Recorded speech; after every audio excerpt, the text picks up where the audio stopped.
Hi everyone, my name's Tim Gresh. I'm a professional bike fitter in Southeastern PA. This video will be on a method of bike fitting that some of you might be familiar with if you've had a bike fit at some point, which is knee over pedal spindle, KOPS, the acronym.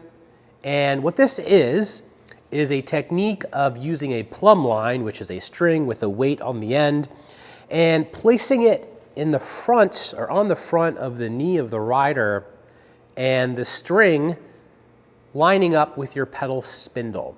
And a fitter will typically move the seat forward or backwards in order to achieve that. So this is a method of determining fore-aft position.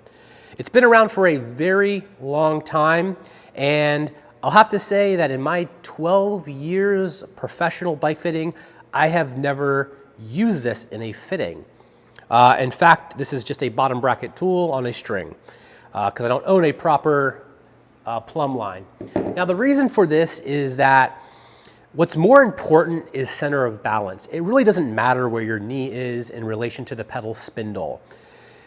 What really matters is that you are not bearing too much weight on the handlebars. So you really need your saddle in a position where you are able to pass the balance test, which is a technique that was taught to me by Steve Hogg, who's a brilliant bike fitter.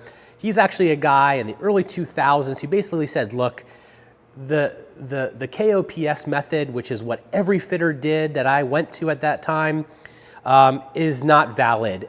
You're actually better off doing this technique where you put your hands in the drops while you're pedaling under load, you take your hands off the bars and see how balanced you are, and then move the seat according to that.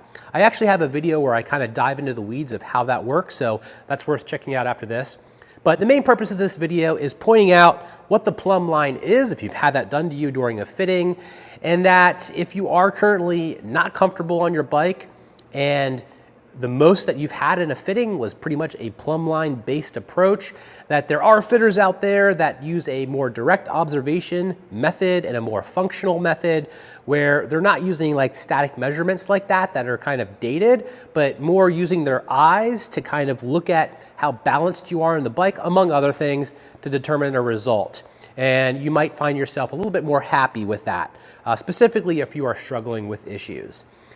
Thanks for watching, and until next time, enjoy every ride.